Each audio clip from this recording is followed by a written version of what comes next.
Can you go back to your parents' home? My parents are going to live in this house. What are you talking about? I don't understand. I truly didn't understand what my husband meant. Even though I contribute $2,000 for monthly living expenses, what will he do without me? However, this turned out to be a good thing for me.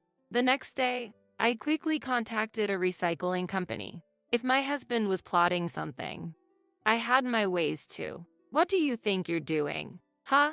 It's none of your business how I dispose of my own belongings, right? I am Liana, a 32-year-old office worker. I married Danny, my husband, quite recently. We met at a group dating event. He approached me aggressively, and I gradually became attracted to him, which led to us dating. Our relationship went smoothly for about 2 years, and then he proposed to me. As I was in my early 30s and hoping to marry, I was very happy when he proposed. I immediately said yes, and we decided to get married. Then we quickly planned to greet each other's parents. When I introduced him to my parents, they were relieved to see he was a decent office worker. Please take good care of our daughter. Yes, I will definitely make her happy. I was happy when he said that confidently. He was fun and considerate, so I thought our married life would be enjoyable. After that, we went to greet his parents. I don't want to remember much about that day. Right from the introduction, his parents didn't seem impressed. Nice to meet you. I'm Liana. Danny, welcome back. It must have been tough walking in the heat, right? I have some cold drinks prepared. Sit down and drink. Oh, I didn't realize you brought a friend, haha. Mom, I brought Liana, my fiancé, today. Oh, sorry, haha. You're so lucky to marry Danny. His mother suddenly said that. Ignoring my greeting at our first meeting, I wondered if she was making fun of me. Then we were led to the living room, and I greeted his father, but he didn't respond at all, just talking to Danny. Without mentioning our marriage, they talked about family matters only they understood for over an hour, leaving me out of the conversation. So, I ended up leaving without having much conversation with his parents. Since his parents were so cold, I asked Danny if he had told them about our intention to get married. I did, he said, but their attitude was too unfriendly. I felt really uncomfortable. That's why I didn't want a meeting between both of our families. Feeling very anxious, I eventually arranged one. I had already warned my parents about his parents. Thanks to that, my parents managed the conversation well. His parents were still unfriendly, but my parents asked questions that drew them out, praising their answers, which seemed to put them in a better mood, and they became more talkative. As a result, the first meeting over a meal ended pleasantly, and I felt relieved. I was truly grateful to my parents for trying so hard for their daughter. Later on, we had our wedding without any issues and finished our honeymoon, starting our life together. We submitted our marriage registration, and we officially became husband and wife. Then, our married life began. Even the trivial things in married life felt enjoyable. Since we hadn't lived together before marriage, everything was fresh. I felt enveloped in happiness every day. I'm home. Welcome back. I made dinner. Oh, what's on the menu today? It's your favorite, Danny. It's steak. Steak. Awesome. I'll get changed and come right away. We enjoyed our married life every day. Although both of us were working, Danny sometimes cooks simple meals, which I appreciated. I had often heard that wives usually bear the brunt of household chores after marriage, but thankfully, that wasn't the case for me. I felt really glad to have married him. That was how we were living a happy married life. However, about a year after marriage, Danny's attitude changed drastically and became cold. At first, I didn't notice, but our conversations began to dwindle. Today, something happened at work. Are you listening to me? I guess so. What kind of response is that? Indeed, Danny completely ignored my stories, and our conversations gradually faded. During meals, he hardly spoke, and the silence grew.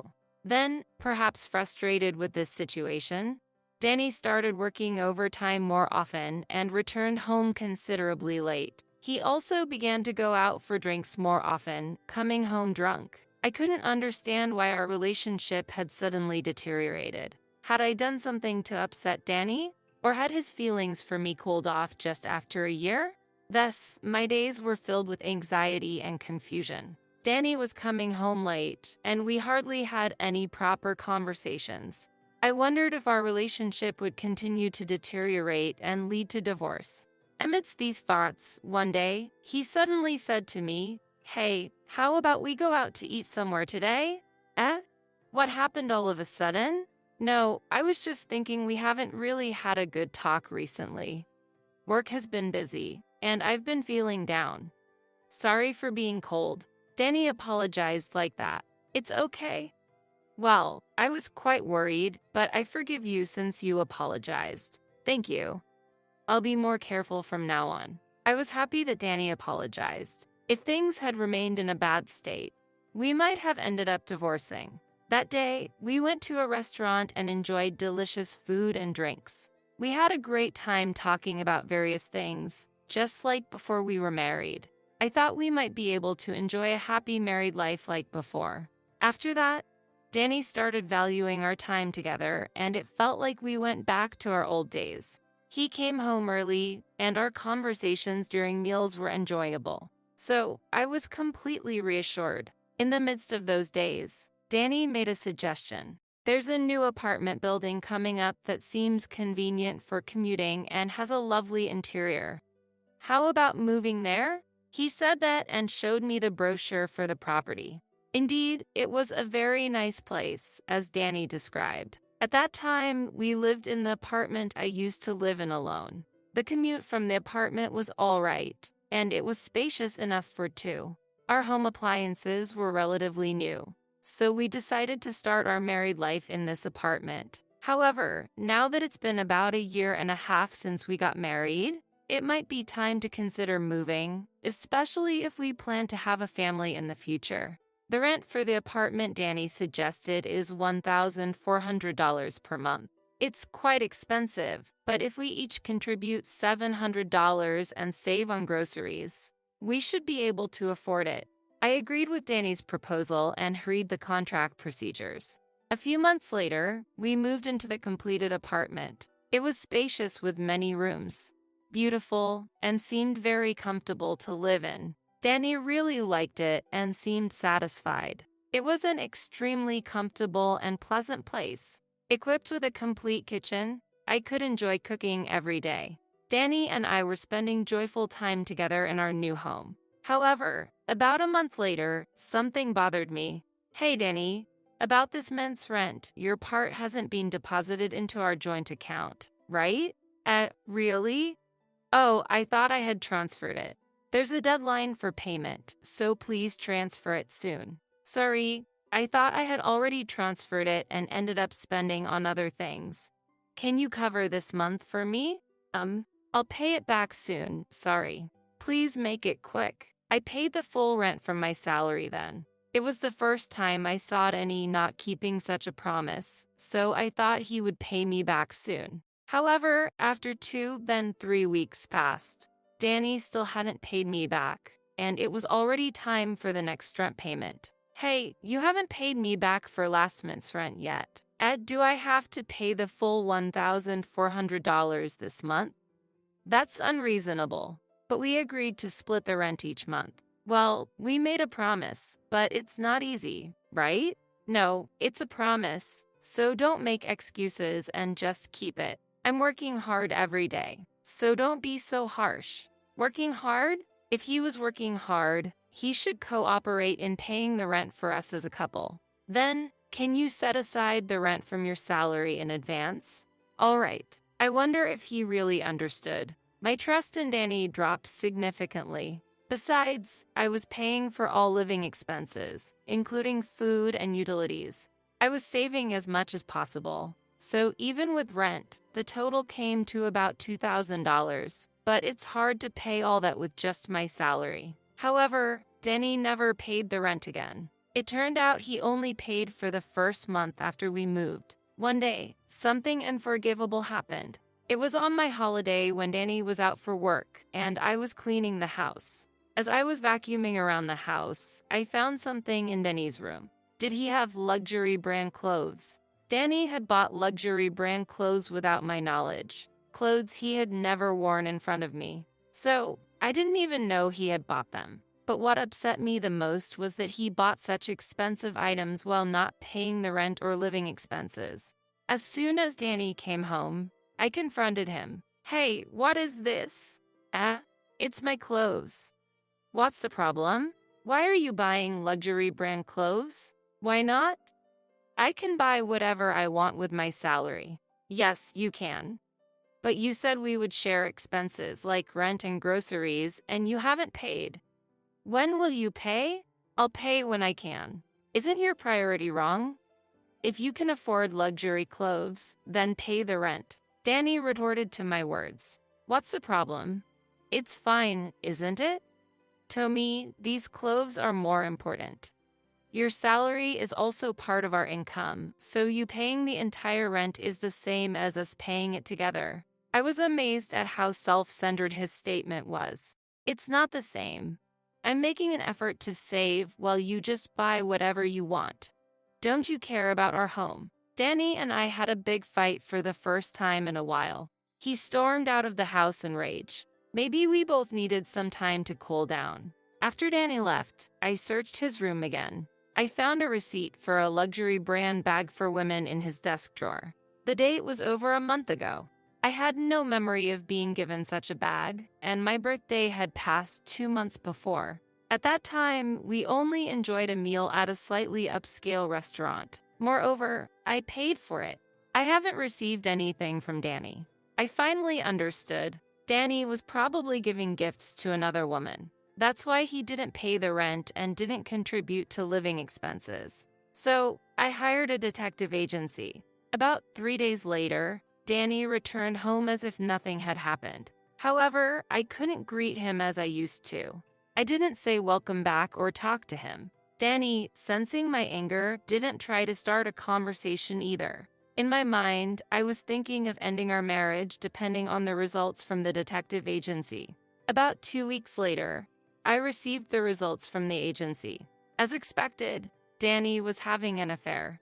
Moreover, the other woman was his former girlfriend. Before marriage, he mentioned having a long-term relationship with a woman, and it seemed she was the one he was having an affair with. The affair matched the period last year when Danny became cold toward me.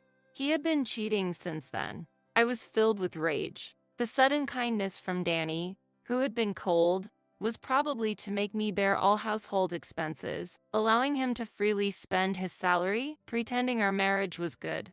I was skillfully used by him. This was something I couldn't forgive. I decided to take revenge on him. In the midst of this, Danny came home from work and made an unbelievable proposal. My parents are going to live in this house, so can you go back to your parents' home? What are you talking about? I don't understand. After our fight, I went back to my parents' house, and they told me to break up with such a woman. They said they were moving to this apartment and suggested we live together. So, I've decided to live here with my parents and you need to move out. I couldn't believe what Danny was saying. Even though I contribute $2,000 for monthly living expenses, what will he do without me? However, this turned out to be a good thing for me. Understood? Perhaps our relationship can't be repaired. If that's the case, I'll leave. When I said that, Danny laughed happily and said, I'll come back after you leave, and left. The next day, I quickly contacted a recycling company. Since he was plotting something, I had my ways too. A few days later, I had the recycling company assess all the furniture and appliances and sold everything. It turned out to be an unexpected windfall of hundreds of dollars. Then, I packed my belongings and went back to my parents' house. Danny had prepared a divorce form, so I signed it and submitted it to the city office promptly. This meant Danny and I would then lead completely separate lives. When I told Danny the moving out was done, he said cheerfully, "Oh, that was fast. Let's both be happy," and hung up. However, a few days later, Danny called me again. "Hey, what do you mean by this? We're already divorced. Do you need something? Where did all the furniture and appliances go? You can't just take them." It's my right to do whatever I want with my belongings, isn't it? All the furniture and appliances in the house are what I've been using since my single days. I've already had them taken away by the recycling company. So, I have to buy new ones then. Eh? Do you have that kind of money? You're kidding me. I work too, you know? Well, but that apartment costs $1,400 per month in rent, right? Plus, living expenses for 3 adults will be around $2,200 to $2,300 a month. It costs that much. Yes, I've been paying about that much all along. That, I can afford that with my salary. Maybe. Well, no more money for your girlfriend then. What? I know everything about your affair with your ex-girlfriend. I'll be claiming compensation for that, so be prepared. I'll contact you through a lawyer. Bye. Wait a minute. I hung up without listening to him. Afterward, through a lawyer, I proceeded with the process of claiming compensation from Danny and his affair partner. Danny was ordered to pay a compensation of $30,000, but ended up in debt as he had no savings. As expected, he soon found it difficult to pay the living expenses and rent, and it seemed he had to leave the apartment. His parents' house had already been sold, so they had no place to return to and are now living in a small, cheap apartment as a family of 3. When I was contributing financially, there was a sense of economic ease.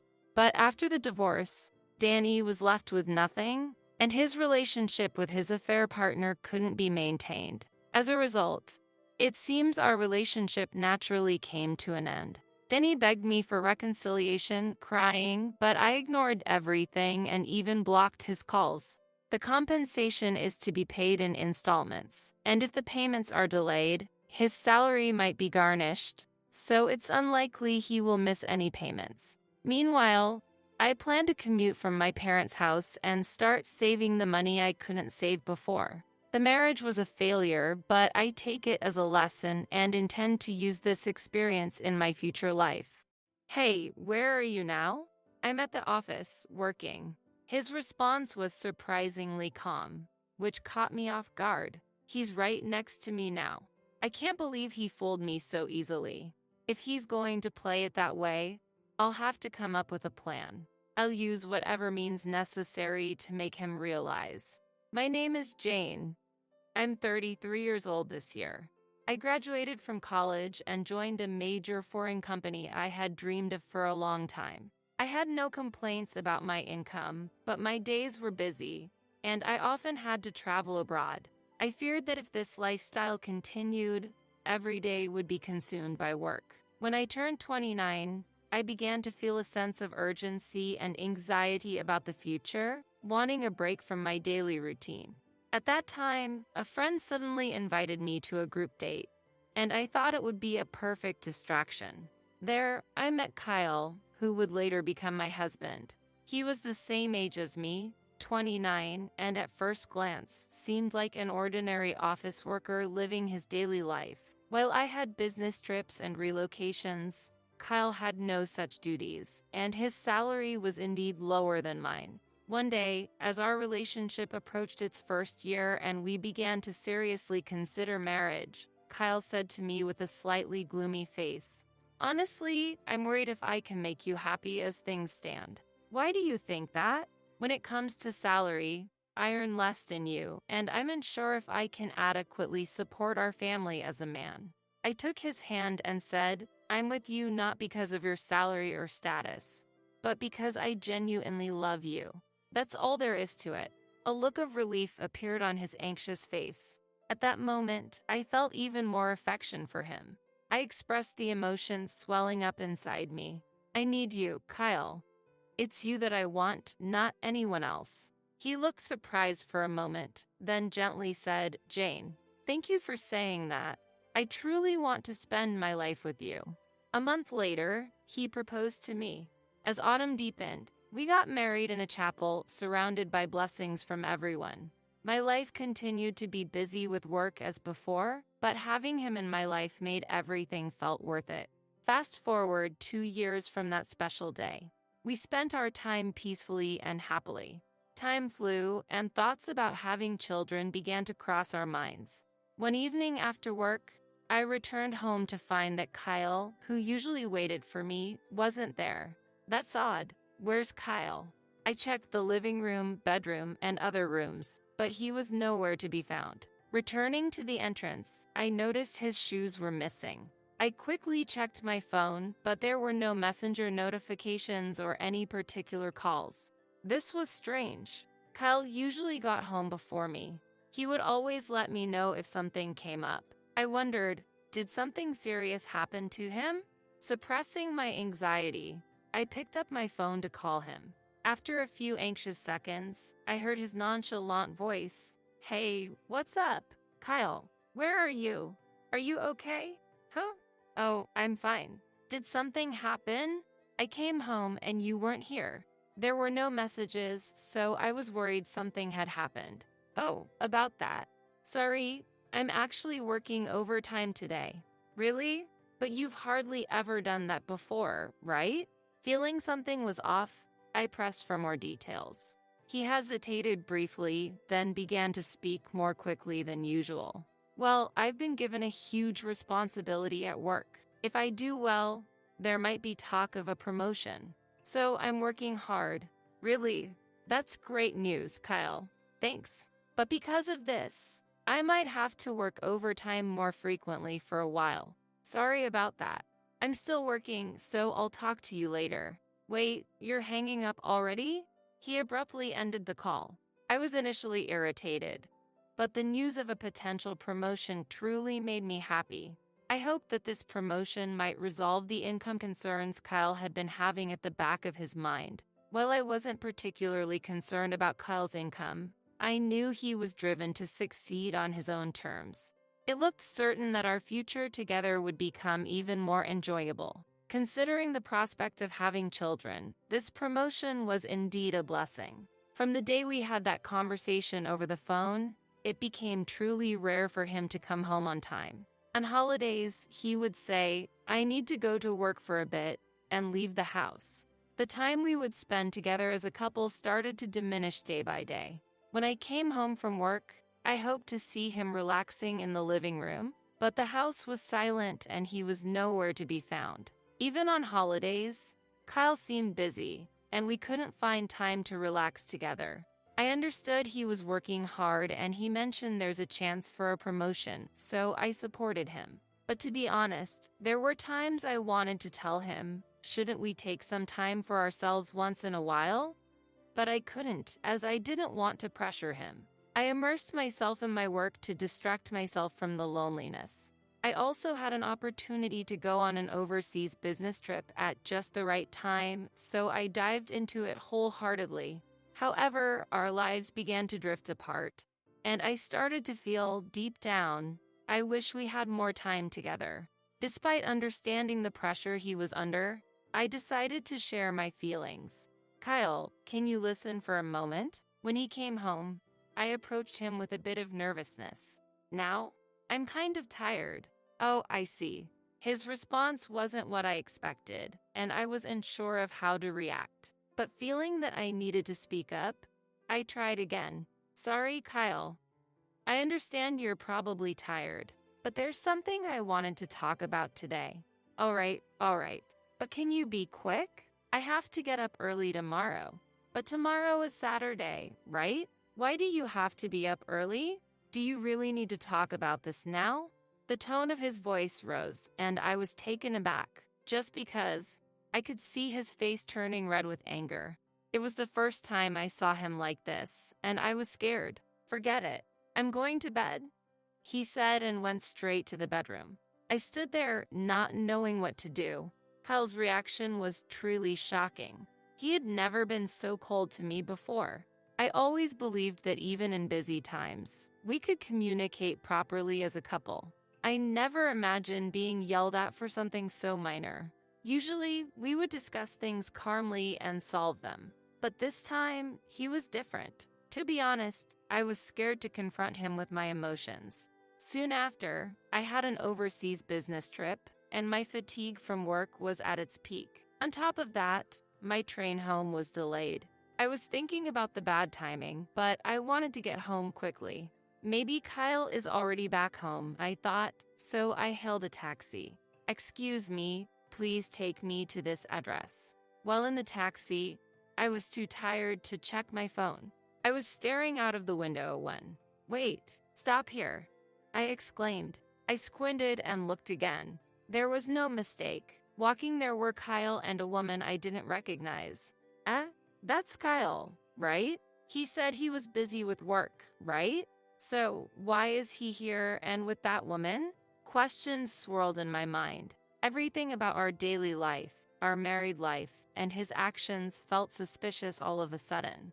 It wasn't just a case of mistaken identity or someone looking similar. The way he walked, his posture, and that distinctive jacket, it was unmistakably Kyle.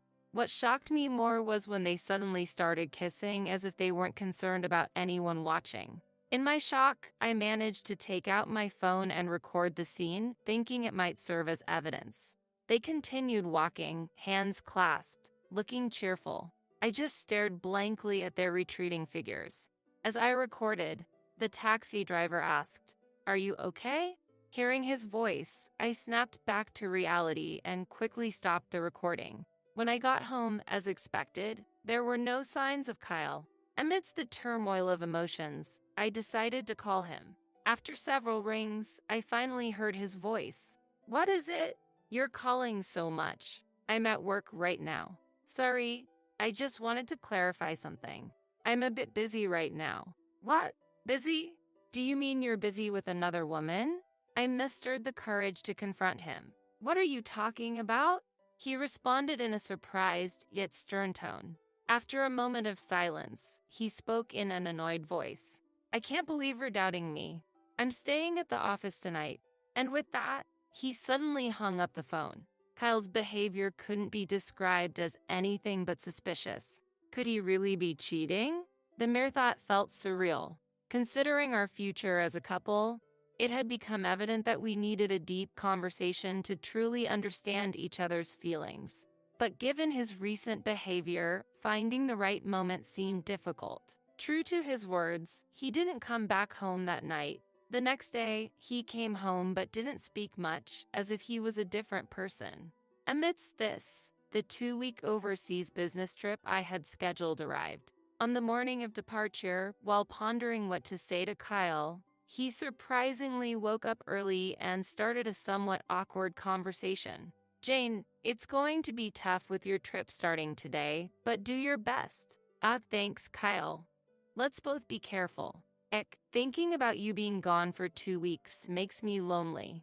I've gotten used to the occasional trips, but they still make me sentimental. You really think that way? I'm a bit surprised. Of course, I've felt a strange tension between us lately. When you come back, let's go on a fun date and change our mood. Did he truly feel this way? Or were these words a mask to hide a secret I didn't know? He might be trying to divert my suspicions. Even though my head understood this possibility, a part of my heart was relieved by his words. Our relationship had cooled off recently, and my passion for him seemed to have diminished. Yet deep down, maybe I wasn't ready to let him go. Was that scene I witnessed just a figment of my imagination? Seeing his smile again made all the doubts vanish, and I realized how much I still loved him. Let's try to truly understand each other when I get back. With a cheerful response, I proceeded with my departure preparations. Surprisingly, the business trip went smoothly and ended earlier than planned. Initially, I thought of informing him about my early return. However, an idea struck me: a surprise return could be fun. I imagined greeting a tired Kyle with a homemade dinner. I was looking forward to the small pleasure of welcoming him back, tired from his day, with the dinner I had prepared.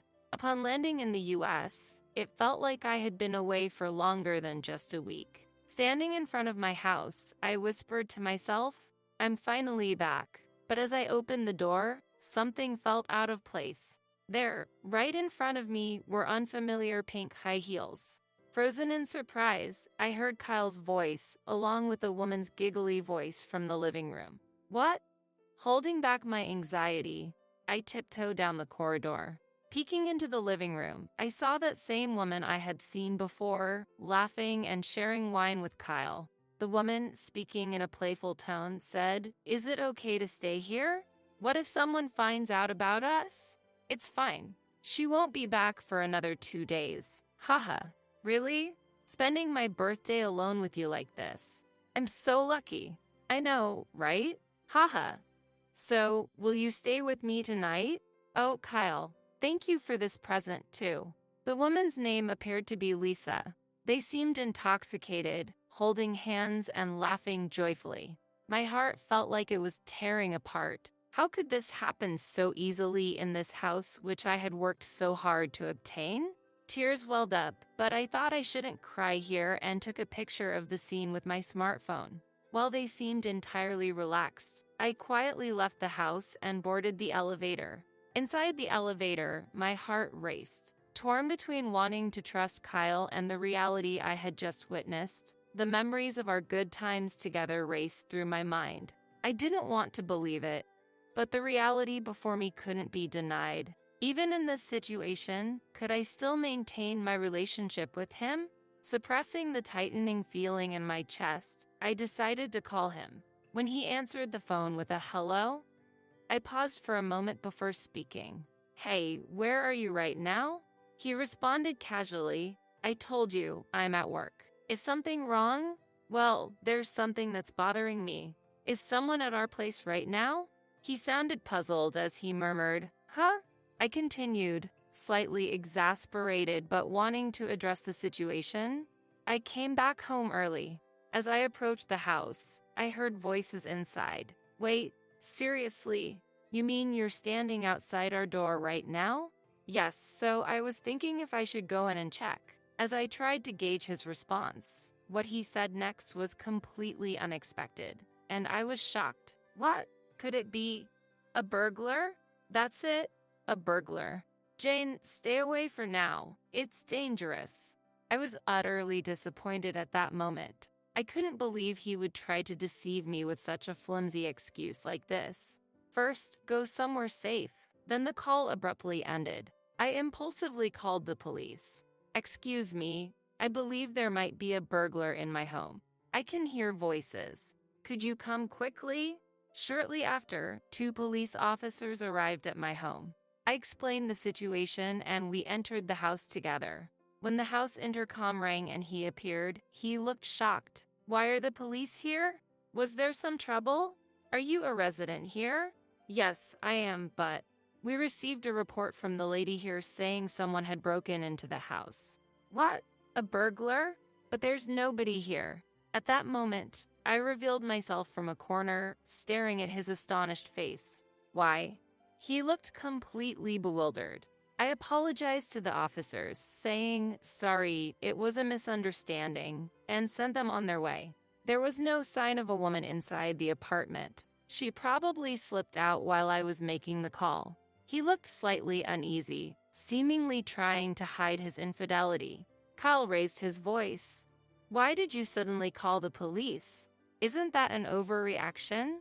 "Well, you're the one who mentioned it might be a burglar, right? And where were you, really?"